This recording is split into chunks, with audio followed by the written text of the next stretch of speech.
MBBS ডাক্তারের চেয়ে একজন বিডিএস ডাক্তার বা একজন ডেন্টিস্টের মূল্য কেন কম? মানুষজন কেন তাদেরকে দাম দিতে চায় না এবং একজন বিডিএস বা একজন ডেন্টিস্ট কেন হীনমন্যতায় ভোগে? আজকে এটার পুরা রহস্যটা আপনাদের সামনে আমি তুলে ধরবো। সাথে রয়েছে আমি সাবরি, অধ্যয়নরত রয়েছি রংপুর মেডিকেল কলেজ বিডিএস তৃতীয় বর্ষে। প্রথম যে কারণটা এর জন্য দায়ী সেটা হচ্ছে কোয়াকদের আধিপত্য। বাংলাদেশ এমন একটা দেশ যেখানে আপনি যেই গ্রামগঞ্জে যান না কেন, যেই বাজারেই যান না কেন, কোনো না কোনো দাঁতের ডাক্তারের কিন্তু ওখানে চেম্বারের দেখা আপনি পাবেনই। এখন সাধারণ মানুষ অত তো আর বুঝে না যে কে আসল ডাক্তার আর কে নকল ডাক্তার। ওনাদের জাস্ট কাজ হলেই হলো। এবং আপনি যদি ওইসব হাতুড়ে ডাক্তারদের সাইনবোর্ডটা লক্ষ্য করেন তাহলে এমন এমন সব ডিগ্রি দেখবেন যা আপনি আগে কখনো দেখেননি।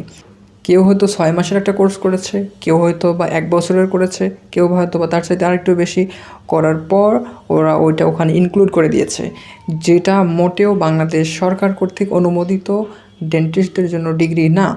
বাড়ির আশেপাশেই এত যখন দাঁতের ডাক্তারের চেম্বার একজন মানুষ দেখবে তখন স্বাভাবিকভাবে এটাকে অনেক সস্তাভাবে নেবে এবং তারা মনে করে একজন ভালো এমবিবিএস ডাক্তার দেখা পেতে গেলে তো শহরে যেতে হয়, অনেক সিরিয়ালের ব্যাপার রয়েছে, মানে এটার হাইপটাই অনেক বেশি থাকে। এবং বাড়ির আশেপাশে এইসব সস্তা চেম্বার দেখলে স্বাভাবিকভাবেই কিন্তু মানুষ ডেন্টিস্ট্রিকে বা একজন ডেন্টিস্টকে কিন্তু নিচু মনে করবে এমবিবিএসের চাইতে, এটাই স্বাভাবিক। সমস্যা কিন্তু এখানেই শেষ না। সমস্যাটা গিয়ে দাঁড়ায় কোথায়? যখন একজন স্টুডেন্ট ডেন্টালে চান্স পায়, যখন একজন স্টুডেন্ট ডেন্টালে পড়াশোনা করে, তখন আশেপাশের এই মানুষজন মনে করে যে ও আচ্ছা, আমাদের বাড়ির আশেপাশের যে ডাক্তারগুলো রয়েছে এগুলোই মনে হয় ও পড়তেছে, এগুলো তো অনেক সস্তা, এগুলো তো সবখানেই দেখা যায়, এদের তো ফিউচার খুব বেশি ভালো না। তখন কিন্তু মানুষ স্বাভাবিকভাবেই এটা মনে করে। এটার পেছনে তো যুক্তি অবশ্যই আছে, কিন্তু তারা তো এটা জানে না যে এরা হচ্ছে হাতুড়ে ডাক্তার এবং এ হচ্ছে বাংলাদেশ সরকার কর্তৃক অনুমোদিত বিডিএস ডক্টর। তো এই কোয়াকদের এই আধিপত্যের কারণে সাধারণ মানুষের একটা কিন্তু নেগেটিভ ধারণা আমাদের উপরেও চলে আসে। এই প্রভাবটা থেকে কিন্তু আমরা মুক্ত হতে পারি না। 2 নম্বরে আমি আরেকটা কারণ উল্লেখ করব, সেটা হচ্ছে বাংলাদেশে বিডিএস ডাক্তারদের স্বল্পতা।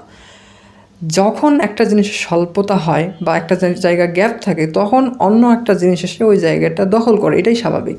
বাংলাদেশে এখন পর্যন্ত টোটাল প্রায় 14 থেকে 15,000 বিডিএস ডাক্তার রেজিস্টার্ড রয়েছে। আর এমবিবিএসের ক্ষেত্রে প্রত্যেক বছরই বের হয় 10,000 এমবিবিএস ডাক্তার।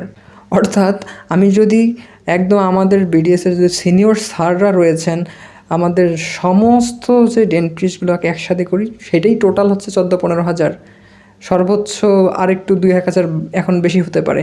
আর এমবিবিএসের ক্ষেত্রে প্রত্যেক বছরই কিন্তু এর কাছাকাছি একটা বিশাল নাম্বারের কিন্তু এমবিবিএস ডাক্তার বের হচ্ছে। আরেকটা ইন্টারেস্টিং তথ্য জানিয়ে রাখি, আমাদের যে সিনিয়র স্যাররা রয়েছেন ওনাদের সময় মাত্র 50টা সিট ছিল ডেন্টালে, এবং এটার প্রভাব অবশ্যই আজকের আমাদের এই সোসাইটিতে পড়তেছে, সেটা আমরা সাফার করতেছি। 3 নম্বরে আমি আরেকটা কারণ উল্লেখ করব, সেটা হচ্ছে আমাদের কোর্স কারিকুলামের দুর্বলতা। এমবিবিএস ডাক্তারের কোর্স কারিকুলাম যদি আমি বলি, ওখানে কিন্তু 5 বছর লেখাপড়া করতে হয় এবং আরেকটা থাকে বছর ইন্টার্নের জন্য। এখন মাত্র কয়েক বছর আগেও বিডিএসের ক্ষেত্রে কিন্তু এটা ছিল 4 বছরের লেখাপড়া। এখন আপনি আপনার চারপাশে যত বিডিএস ডাক্তার দেখতেছেন প্র্যাকটিস করতেছে, এরা কিন্তু প্রায় সবাই এই 4 বছরই পড়াশোনা করেছে। আর যত এমবিবিএস ডাক্তার দেখেছেন আশেপাশে সবাই কিন্তু 5 বছর লেখাপড়া করেছে। কাজেই একটা স্বাভাবিক একটা ডিফারেন্স কিন্তু সবসময় এটা থাকারই কথা ছিল।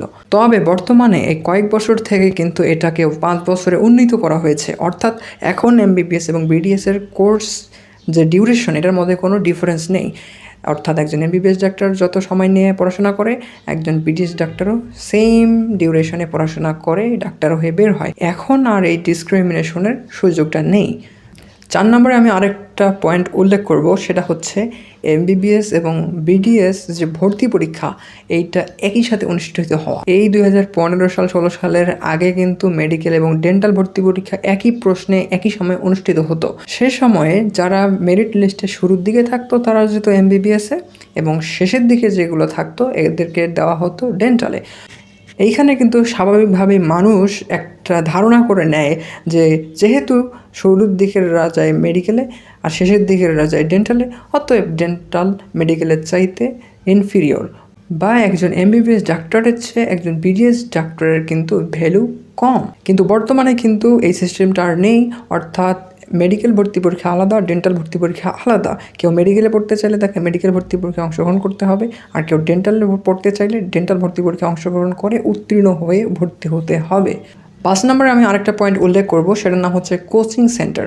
কোচিং সেন্টার কীভাবে এটার প্রভাব ফেলতেছে? একজন স্টুডেন্ট যখন ডিএমসিতে চান্স পায় বা টপ করে মেডিকেলে, তখন তাকে যেভাবে হাইলাইট করা হয়, তাকে নিয়ে তারা যেরকম প্রমোশন করে, একজন বিডিএসে চান্সপ্রাপ্ত স্টুডেন্টকে কিন্তু এইভাবে গ্লোরিফাই করা হয় না, এইভাবে কিন্তু প্রমোশন করা হয় না। এটা তারা জেনে হোক না জেনে হোক, তাদের ব্যবসায়িক উদ্দেশ্যে হোক, তারা কিন্তু এটা করে থাকে। আমি আমার নিজের অভিজ্ঞতা থেকে যদি বলি, আমি একটা কোচিংয়ের গ্র্যান্ড সেলিব্রেশনে গিয়েছিলাম। ওইখানে লেখা ছিল ফিউচার ডক্টর অ্যান্ড ডেন্টিস্ট। এই কথার মানেটা কি? এই কথার মানেটা হচ্ছে যে ডেন্টিস্টরা হচ্ছে আলাদা, ডক্টর হচ্ছে আলাদা জিনিস। যারা মেডিকেলে চান্স পেয়েছে এরা হচ্ছে ডক্টর, আর যারা বিডিএসে চান্স পেয়েছে এরা হচ্ছে ডেন্টিস্ট। অর্থাৎ ওইখানে কিন্তু উল্লেখ করা উচিত ছিল জাস্ট ফিউচার ডক্টর, এবং ডক্টরের মধ্যে দুইটা ভাগ, একটা হলো এমবিবিএস ডক্টর, একটা হলো বিডিএস ডক্টর, কিন্তু সেটা কিন্তু ওনারা করেননি। এই জিনিসটা আমি নিজে ফেস করেছিলাম আমার সময়। স্বল্প পরিমাণে হলেও কোচিং সেন্টারের এই ডিসক্রিমিনেশনটা কিন্তু আমাদের সমাজেও একটা ইফেক্ট ফেলেছে। 6 নম্বরে আমি যে পয়েন্টটা উল্লেখ করব সেটা হচ্ছে, যারা বিডিএস পাশ করে তারা তো একটা সাবজেক্টের উপর স্পেশালিস্ট হয়েই বের হয়। কাজেই এখানে একটা টেন্ডেন্সি থাকে যে আমি তো স্পেশালিস্ট, আমি কেন আরও 5 বছর পড়াশোনা করে আবার একটা বড় ডিগ্রি নিয়ে এত টাইম নষ্ট করব, আমি তার চাইতে একটা চেম্বার দিয়েই কাজ শুরু করে দেই।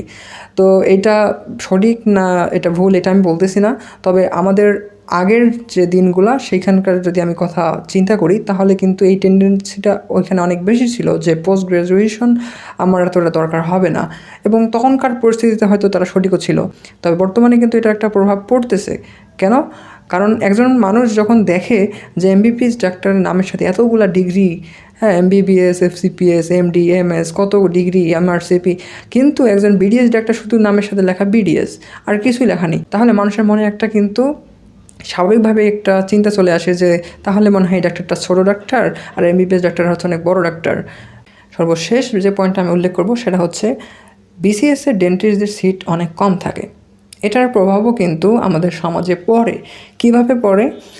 একজন মানুষ যখন দেখে সাইনবোর্ডে যে এমবিবিএস, বিসিএস স্বাস্থ্য, সহকারী অধ্যাপক রংপুর মেডিকেল কলেজ, সহকারী অধ্যাপক ঢাকা মেডিকেল কলেজ, তখন স্বাভাবিকভাবে মানুষের একটা মনে চলে আসে যে ও আচ্ছা, ইনি তো সরকারি ডাক্তার, ইনি অনেক বেশি কোয়ালিফাইড।